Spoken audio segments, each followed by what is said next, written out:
Îi dăm tare, nu? Bă, dar tot...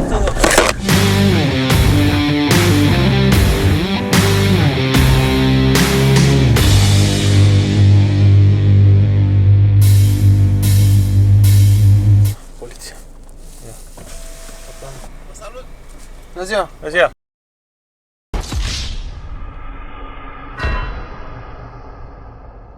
Ia stai bine? E bine.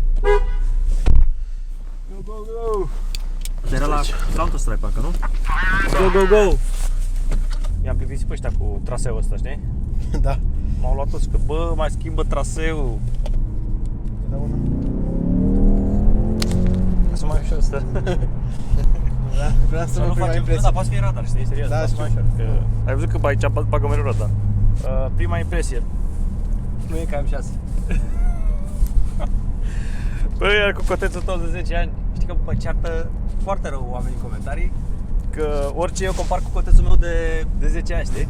Băi, ne lași cotețul. Salutare, dragi prieteni, sunt Adi Popescu și astăzi facem un vlog cu Artur Neața, băieți. și al său Ford RS. Eu am închiriat un Huracan. Da? Și mie mi s-a părut mult mai... Cât a costat? Păi a fost cam 100 de euro 2 ore. Ok. Mi s-a părut mult mai liniar, adică nu e atât de violent cum e ăsta. Can, avea DTC sau... Da, da, da, pe are... Și are 620 de cai dacă nu mă înșel și... Îți dai seama că e... Da, da, da. Îți dai seama că e super puternic. Îi dai, dar nu e... Te cunoști pe băieții ăștia? Hai repede. Bitcoin-ul. Și eu m-am apucat. Bravo. Hai. Salut, salut. Da, da, fac vlog. Deci, ai închiriat Huracan, da? Și nu era așa violent ca ăsta. Da, adică putere clar avea, Da. doar când accelerai, Nu simțeai. te băga în scaun așa, adică Dar știi că e greu să te le dea șoc în motor. Dar știi că e greu să le explici oamenilor chestia asta? Un avion merge cu 1000 de km la oră. Bă, 1000 de km la oră, dar nu simți nimic. E vorba de senzația pe care ți-o dă mașina, știi? Da, exact, adică Oamenii sunt foarte diferiți. Unii vor ceva, alții vor altceva. Da, Poate exact. eu vreau să nu simt schimbarea de viteză, să nu fie așa violentă mașina, știi? Vreau performanță, vreau să ajung în 2 secunde la 100, dar să nu simt că am ajuns. Ai văzut cum sunt făcute seria 7 și ies clasurile? Da, da, Nu da, simți da. viteza. Deci aia accelerezi până la 200, poți să accelerezi și în, să zicem, 6 secunde, că oricum nu simți. Nu simți. Ce, vrea cineva să ne depășească? vreau asta și... Sperăm că nu pierde nicio cameră. Hai să vorbim și despre mașină, că facem vlog. Ford RS, da? Ok, deci avem de-a face cu un motor de 2,3, Da, da, da. benzină, Da, turbo. da, Ok, 2,3 benzină turbo. 4 cilindri, 16 valve, bănuiesc? da, da, da. Ok? Spune-ne despre mașină. De ce ți-ai ales mașina asta? Păi, în primul rând, mi-am ales-o pentru că este un hatchback și îmi plac foarte mult hatchback-urile când e în materie de sport și de viteză. Este și 4x4 care e clar nu poate fi bătut în materie de sportivitate și de control și de toate chestiile astea. Da? Să vorbești tare, că e foarte important să vorbești tare ca să ne auzim noi bine vocea, știi? Da, da, da. Așa. Deci ai vrut un hot hatch. Da, da, da. Cam așa. Și în primul rând mi-a plăcut foarte mult ideea de motor mic cu putere mare, pentru că asta e moda acum. Chiar dacă e supraalimentat, poate să cedeze mai ușor. Doar că are și niște avantaje, asta e ideea. Ce avantaj are? Avantajul în primul și în primul rând e că impozitul nu e așa mare la motor. Părerea mea că trebuie să fie manual ca să poți să fii săpân pe mașină, pe vitezele cum le schimbi, retrogradare și toate chestiile astea. Benzină, pentru că oricum nu prea sunt fan diesel, dar nu mi se pare diesel și sport că se potrivesc. Pentru că diesel are cuplu, dar are cuplu la turațiile mici, adică la 5000 de ture deja nu mai știe mașina. Dar ai văzut materialul cu BMW-ul ăla diesel de 500 de cai care avea 11 secunde, 12 până la 200. Da, da, da, da, da. Deci ar cu riscul de a mă repeta, spun că mașina nu era atât de violentă. Poate nu era atât de violentă nici ca asta, știi? Adică simțeai așa, te împinge, știi? Da, exact, nu așa. Simți, nu simți, cu siguranță, dacă vrei să ai performanță, să ai, bă, vreau să știu că mașina mea face 11 secunde până la 200, e bine să-ți o iei pe aia. Dar pe mine mă interesează mai mult senzația pe care o am eu. Tu trebuie să-ți iei o mașină care îți place ție, nu care îi satisface pe alții. Știi ce zic, nu? Da, Ia-ți da, mașina da, după pe- gustul tău. Știi că mă Exact. întreabă o grămadă de oameni, dăm mesaje, băi, în fiecare zi o grămadă. Andy, ce mașină mi iau? Să-mi iau mașina aia sau să-mi iau mașina aia, știi? Și eu le zic, bă frate, ia-ți o mașină care îți place ție. Exact. Nu care să-mi placă mie. Motivația pentru care ți-ai la mașină. Motivația este exact asta despre care am zis eu că e foarte violentă. Asta e Așa. în principal ce îmi place mie. Îmi place senzația să mă cac pe mine când dau în accelerație. Chiar dacă mașina nu e de 500 de cai, 600, 700, știu că mă bag în scaun și Da, mă și asta ține ai acolo. căutat de la o mașină. Asta am căutat. Asta ai căutat, corect. E foarte Îmi important place. să faci ce-ți place ție, știi? mai zic încă o dată că îmi place foarte mult că e 4x4 și ai control Ai marfă. mult mai mare pe viraje și pe chestii de-astea. Și eu de sunt exemplu. curios cum e asta comparativ cu Fordul ăla ST, care are tracțiune doar pe față, știi? Și cu drift modul se mută 100% pe spate. Și A, da? E, Și da. nu mai are pe față, nu? Deci când o bagi în drift mode, ai doar tracțiune în spate. da, Asta mi se pare foarte mișto, că e un 4x4 care, dacă vrei, schimbi tracțiunea doar pe spate, cum e la M5 exact așa se întâmplă și la Lamborghini, că ziceam de Huracan. Da, Ai opțiunile astea. dar nu ai opțiunile să faci amortizoarele mai moi. Asta rămân așa cum ele, nu? La Asta nu poți schimbi, sunt M6 cât de poți. ferme se poate, Adică e... ca să ai performanța maximă. Da, corect. Dar asta te deranjează la drum lung, bănuiesc, când vrei și tu mai mult confort, nu? Da, dar de Normal, obicei eu nu merg cu mașina asta dacă vreau confort, Da? pentru că, Cu ce mergi? păi, de exemplu, am un BMW F30 pe care îl folosesc și mai Din ce ăla an? 2012, 328. Seria 3. Da. Motor de 2 litri, 240 de cai. Da, da, da. Cum am avut eu pe GT. Mhm. Ok? Și cu asta mai merg eu la drum lung, mai așa și mai îl folosesc să și dau în gură dacă e, că îți dai seama că trage și el, are două turbine, twin turbo, e... La 20 de ani vrei să îi dai în gură. Păi dau tocmai de-aia merg la raliu, Aha. ca să nu mor pe stradă, știi, pentru că mi se pare foarte responsabil să te duci, bă, eu sunt mare șmecher, îi dau pe stradă, dar nu știu ce fac.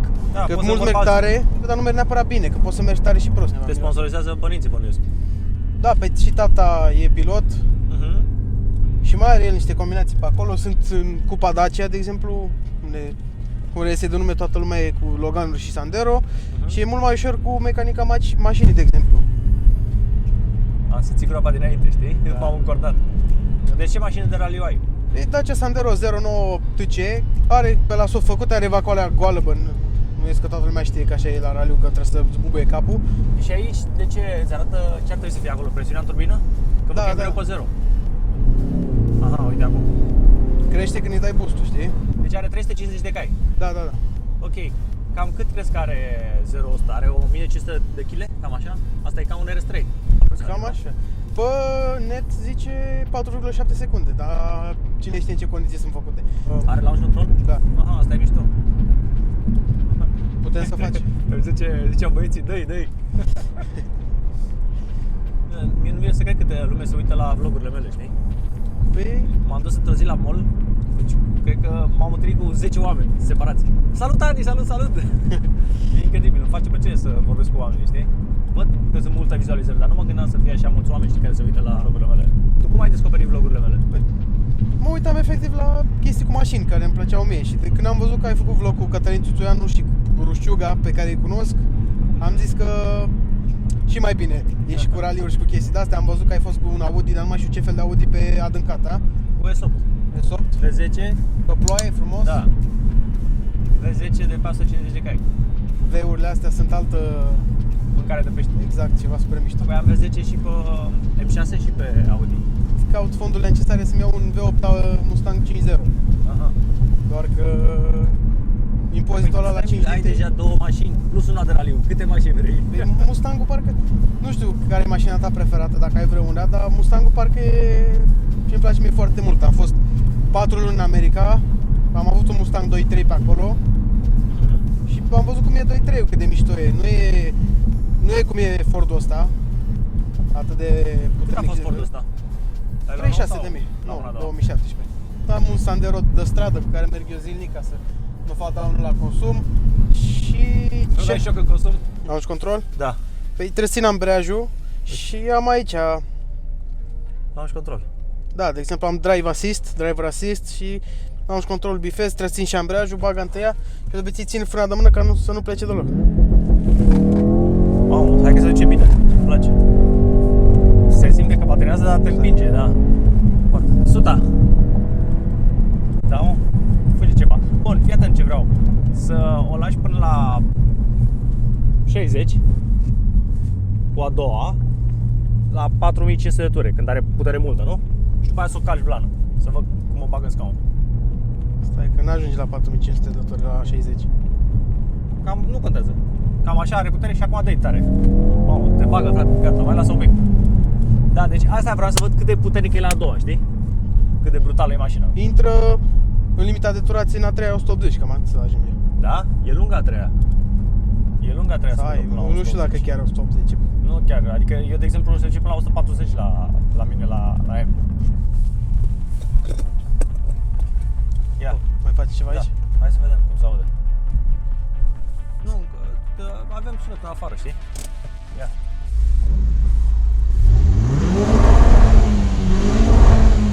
Nu stai, adică, gata.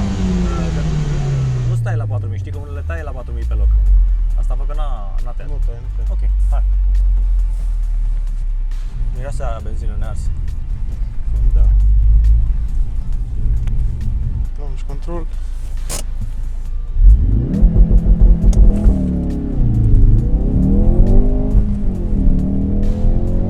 E violentă mașina. 100. Da. Mi-a zis că a făcut 5 secunde și un pic.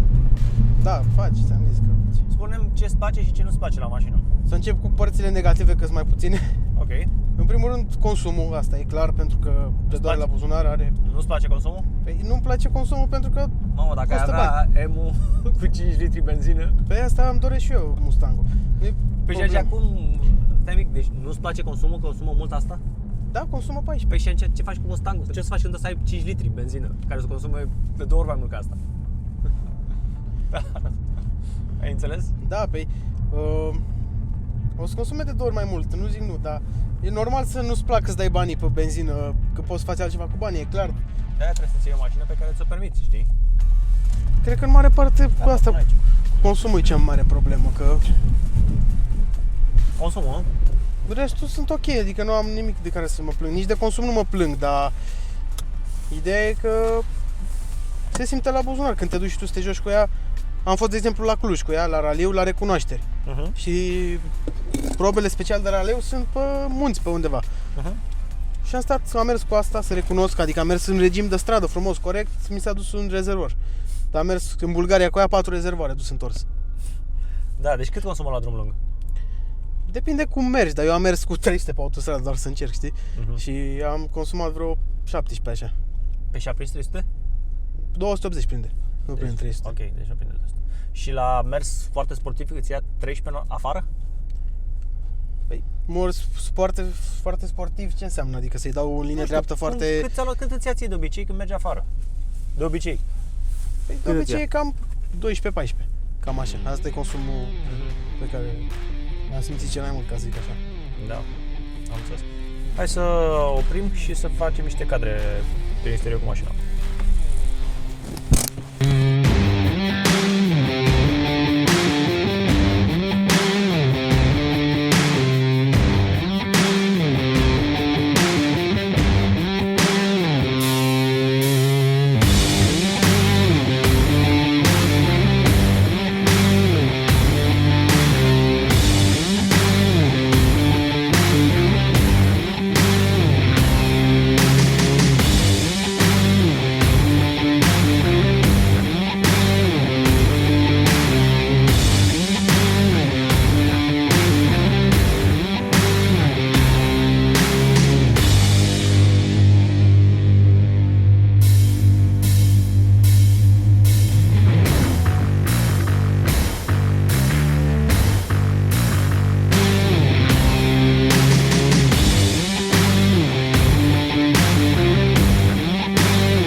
cred că eram cu frate de mână tras.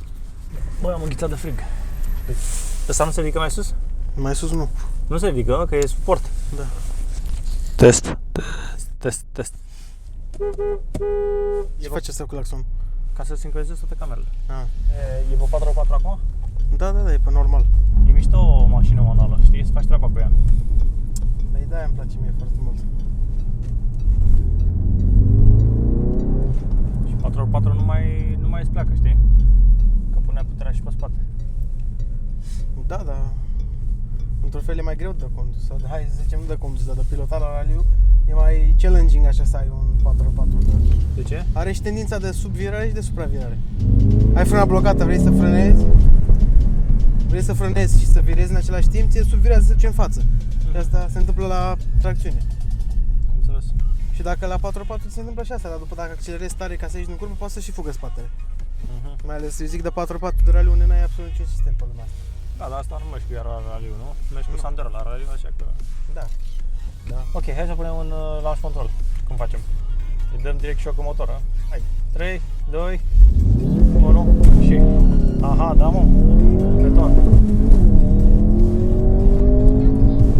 Suta.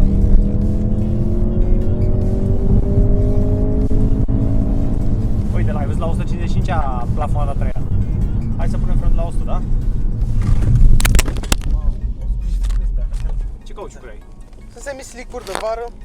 Semi-slick-uri, a? Da, pe le folosesc la circuit destul de mult. De asta a frânat așa bine.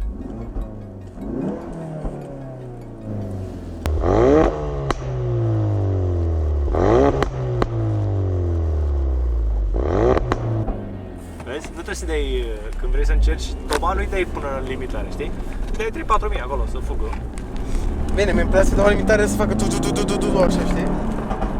E foarte mișto 4x4, îmi place, adică ai nevoie de 4x4 pentru o mașină de asta. Da. Uite, asta ziceam eu, deci să-i dai a doua, știi? Și acum vezi cât de frâșneață e. Deci a patra, 4.000 de ture, 5.000 de ture. Da, o să vezi, o să ai o surpriză plăcută dacă o să facem o tură cu M6-le. Pentru că acolo n-ai, deci fii atent, dacă în M6, dacă ești între a doua, da? Uite, în a doua, la 60 la oră, ai 70 la oră, uite Mustang. Frumos. Deci fii atent, 70 la oră, da? E, dacă o calci aici la M, aici se duce de voia dragi. Deci nu e... Aici simți că nu e brutal, și ce zic, uite. A fost așa un pic, dar nu... Are un pic de turbolag. Da. Orice turbo are lag. E mic. E mic, asta zic. Te bruschezi mai mult într-a întâia decât într-a doua. Ai încercat? Să zicem, da. A întâia la 4.000 de ture. 3, 4 și... Da. Ia să vedem 5.000 de ture. Ai văzut ce mișto ți-a dat a doua? Da.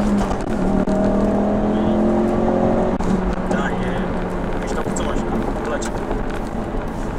E genul de mașină care să îți vine să-i dai ca la raliu, știi? Da, asta e. Ei, nu e o plăcere să mergi așa? Da. Dar știi ce nu e o plăcere? Nu e o plăcere pe autostradă, că vrei și să mai fie puțin mai moale așa, știi? Adică ar fi mișto să ai o setare să poți să schimbi amortizoarele, să fie mai moale, când vrei să mergi la drum lung, așa... Știu, dar totuși e o mașină ieftină comparativ cu altele. Da. Nu vrei să fie ca la ta nouă. Da, și care e faza? Că poți să-ți iei mașini la mâna a doua și leasing. Nu Știu. să noi. Dar părerea mea că o mașină de genul ăsta ar trebui nouă, că nu știu cât de întreținut ar fi. Da. Eu, dacă o vând pe asta la cum merg cu ea, Nu sunt toți catariani.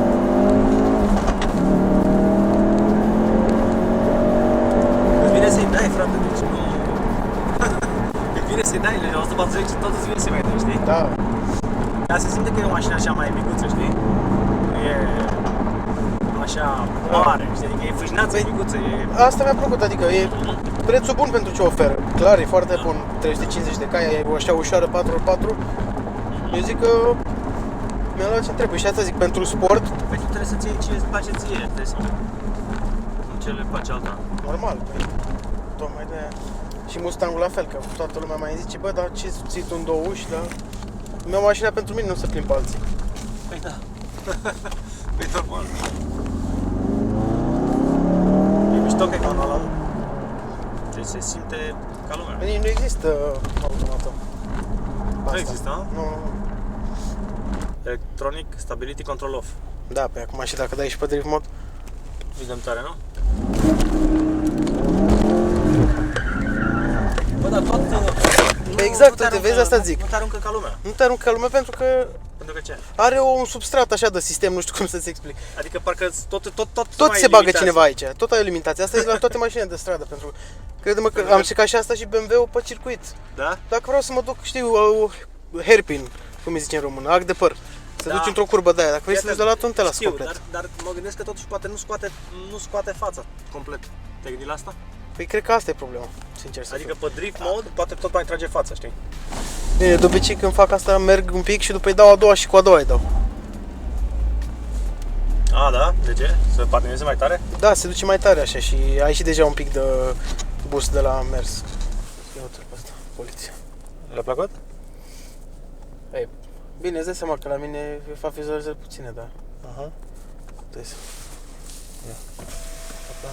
Salut! Bună ziua! Bună ziua! Cade vreunul șans cu drona. Să uite după dronă și să fie distras de dronă, că o vede Aha. și o ia la... Am înțeles, pe atunci să o lăsăm mai jos să nu o vadă. Asta e ideea. Bine, mulțumim! Da, mulțumim! Mulțumim! S-au mai întâmplat situații și de aia.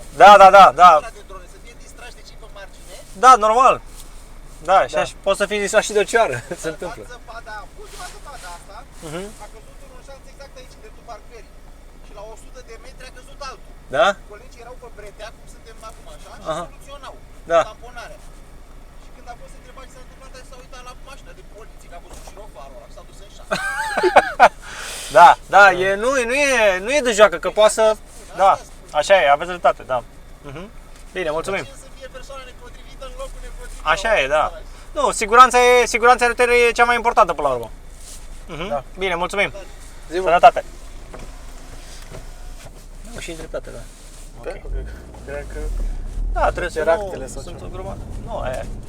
Nu, sunt o grămadă de proști care se uită după Câte de astea cai n-am văzut. vers pe pereți, știi? Și pe autostradă e foarte nasol că se poate întâmpla Pe în autostradă, lanț, da, știi? exact, în lanț. Nu, a fost foarte ok tipul. Da, eu speram să nu... Nu aveam ce să pățim, da. Să dacă ce? Ce are actele și de-astea? Dar de unde știe de dronă? Văzut drona? Practic launch controlul e ca și când l-aș avea din picior acum, știi? Hai. 3, 2, 1 și... Oricum a intrat traction control, ai văzut? 100. E mișto cu 4x4, mă, te simți mult mai stăpân Da, da. pe ea, nu? Ai văzut cât de fermă poate să fie mașina? Adică tu dacă nu Da. ții mâinile, îți faci așa. E super fermă, suspensiile sunt... Ce le mai zicem oamenilor despre o mașină? Are două evacuri cât capul, care bubuie super tare, asta îmi place super mult la ea. Și e manuală, cutia asta manuală e, și e scurtă cum trebuie. Trage. Intra 5-a, acum am intrat 5-a și acum am intrat 6-a. Deci între 6 am 2000 de ture, am 100 la oră. 2000 și ceva. Asta zic că super mișto că poți să conduci și în stilul ăsta, știi? Dacă vrei să te duci la... Te plimbi în oraș seara, nu vrei să-i dai în gură, știi, de relax cu muzica în urechi, stai așa, sau te duci la mare, te plimbi relax, așa, autostradă în așa 130, Cileanu. Cileanu, exact, adică n-ai...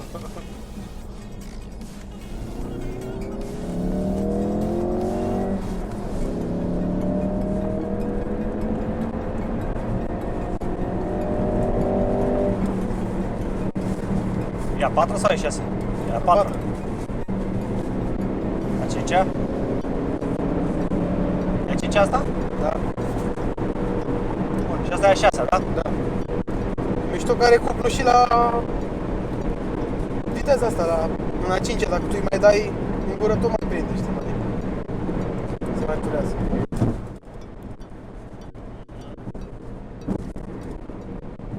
Ai văzut și suspensia? 160. Nu Da, te lăsa ai să nevoie pleci. de suspensie fermă la viteza asta, știi? 3500 de ture la 160 la oră. Așa să. Am făcut niște teste pe o fel de săritoare de asta cu Ford-ul și cu BMW-ul și cu BMW-ul clasic nu M, nu se compară suspensia, de exemplu. Aici sar și imediat a pus înapoi pe pământ, la BMW te mai bălângăne așa. Când sari. Nu știu cum e la M suspensia, sincer. E mai moale un pic. Uite, ai acum 15.9 mediu și 16 instant. 14 instant, da, 16, 13. E cam mare consumul. Ți-am zis? Cam mare, da. E supraalimentat, adică motorul de 2.3 n-ar avea așa, dar dacă i-ai pus pe el toate nebunile, Turbine super presurizate. turbine, filtrul de aer, bine, ăla nu afectează neapărat, dar aer sport, tot așa. 4x4, gabaritul nu e așa mare, știi, dar necesită, consumul afectează și că are 4 roți motrice care trag, știi, și Dar se aude tare toba asta. Nu? da. Ea tot stă în zero turbina. Păi trebuie să-i dai, Uite acum.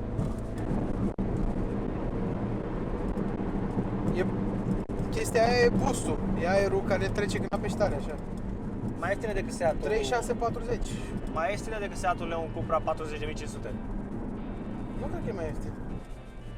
Știi ce zic? Mamă. Poate, dar cine știe. Ce mișto cum fură puterea jos. Dacă mai ieftin decât Leonul e... Mamă, deci ai intrat tot depășire imediat. A, pe asta îmi place, am ajuns în Cluj în 4 ore, că se virează mai puțin decât o mașină normală. Aha, de ce? Pentru că au zis ăștia că e prea puternică și prea joasă și să nu riște, știi? Nu știu. Cam asta e explicația asta de la Ford Performance. Îmi place că pune puterea jos, vezi? Nu patinează roțile foarte mult. Patinează din cauza că e rece pe jos. Da. Și roțile astea. Nu mai cum frână, că... Deci știi cum merge asta? O fi beat? Merge-l pe stradă. Sau... Că nu înțeleg de ce îi place lui să facă tâmpenii de astea. Tot au, de exemplu, tot așa. Mamă, tu ai 20 de ani și te duci la raliu, să te dai, să te zvârli pe acolo. Cum ai ajuns să te duci la raliu? Că la început nu-ți plăcea. De exemplu, prima dată când am ajuns așa adrenalina de la tinerețe, când mi-am luat permisul și am început să merg și am văzut, băi, îmi place să merg cu viteză, sunt tânăr, nu știu ce. Tata știam deja că face chestia asta și a zis să mai ia acolo. Am vorbit cu el, mergem la raliu, tot așa, pentru că nu vreau să mă duc cu asta, mă duc pe aici, pot să merg și cu asta cu viteză, știi, dar dacă merg pe stradă nu o să știu niciodată ce mă așteaptă. Așa, la raliu știu că am drumul gol, știu că am cască în cap și că am roll bar-ul ăla și că nu mor și că nu mor pe alții, asta e cel mai important. Da. Că sunt o grămadă care bravează și fac tâmpenii de-astea. Și mor. Mor și nu numai că mor tu, omori și pe alții. Nu ar trebui să moară nimeni din vina altcuiva. Doar da. Că nu Nu. este. Eu, de exemplu, eu nu merg tare afară București, știi? Îi dau o forge, de asta pe o repriză scurtă, știi? Un șoc cu motor, scurt. Nu... Dar eu nu prea am făcut accidente, știi? Că mă întreabă lumea, povestește despre accidente. Nici eu n-am făcut niciun accident pe stradă.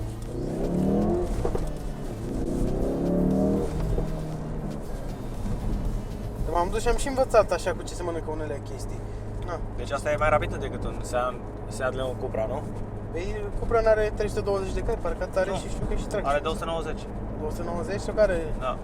Care are 320? Care are o mașină de asta? Cred că Honda Civic Type R are 320. Probabil. Și are și tracțiune față Cupra, Da. știi? Asta o să încetinească o mașină de genul. La maneta auto câți bani îți iei pe ea? Nu știu, nu vreau să văd, că poate mă păcălesc ăștia. Nu te-ai gândit să-ți iei o manetă aici? Că nu mai samsari pe... Să nu mai sar pe maneta auto? Nu pe maneta auto, zic așa, când vrei să iei Uite mașină. radarul, vezi? Ce bine! L-ai simțit, a? Ce bine că am mers noi ușor. Da. N-ai avea încredere să manetezi mașina, nu? Nu? Ce că te păcălesc cu ăștia, Păi nu. Am analizat altceva, dar cu mașinile nu-i dă glumă. Că... Deci mașinile nu se manetează. Da. Dar nu te-ar interesa și pe tine să vii la raliu, la Copilot măcar dacă nu vrei să fii pilot. Reprezintă, frate meu, bine familia. A ieșit pe locul 2 la N1.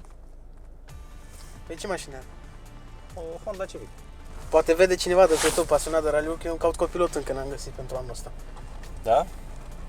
Ia uzi. De-aia întrebam că... Ce condiții trebuie să întrunească? În primul rând, trebuie să ai permis să nu fii handicapat ca să... Ok, acesta a fost vlogul. Lăsați-ne un comentariu. Deci dacă v-a plăcut acest vlog, dați și voi un unsubscribe. Că oricum o să primiți notificări. Dar să scădem puțin sub 200.000, să facem așa un test. Dacă putem să stârnim engagement. Unsubscribe. Ai văzut că a pornit singur motorul? Da. Foarte tare. Are start-off-ul ăla. Vine tramvaiul, nu vine. Ok, și să ne lase un comentariu, că noi citim toate comentariile, cel puțin eu. Și îmi place să comunic așa cu oamenii, știi? Să interacționez cu ei. Bă, îi prinde poliție peste tot, ai văzut? Da. Să am grijă că plec eu. Da. Te-a luat vreodată radara? Da, m-a luat cu 80 în zona de 50, știi, la Delepeciva acolo. Aha. Și eram cu Sandero, pe stradă, adică n-aveam nicio treabă. Am un husky și îl aveam în mașină, că mă duceam cu el acasă, dar am fost în parc cu el. Frâna de mână ține? Uite mă că ține. Știu. A dus bine. Nu prea tragi frâna de mână? Nu prea trag, că la asta se duce așa și cu accelerația dacă e de tare. Bine, nu se duce ca frâna de mână, că aia blochează, dar... Uite, a venit Cargo și în București.